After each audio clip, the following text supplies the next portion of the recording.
আমি সুখে আছি লিখেছেন শাহাদাত হোসেন ফকির বাদশাহ। আমি ভালো নেই কেন বলবে? আমার সুখ নেই, তাতেও চলবে। সুখ শুধু কতগুলো উপকরণের সমষ্টি নয়। কেউ আমাকে ভালো বললেই আমি ভালো, তা আমি কোনো দিনও বিশ্বাস করি না। তাতে আমি সুখও অনুভব করি না। সুখ তো এক স্বর্গীয় অনুভূতি,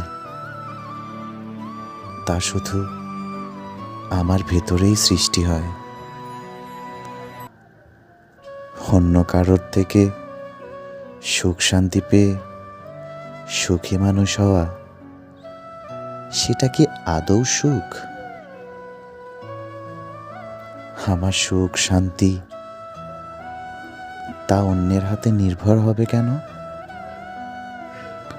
আসলে আমি এভাবে সুখটা অর্জন করতে পারি না।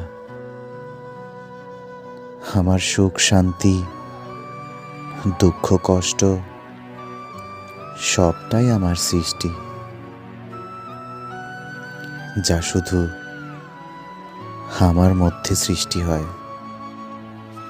আমার ভাবনায় চেতনায় স্বপ্নে সুন্দরে আদরে সোহাগে আমি আগলে রাখি। তা দিয়ে আমি নিজেকে সুখে রাখি, অন্যকেও সুখে ভরিয়ে রাখি।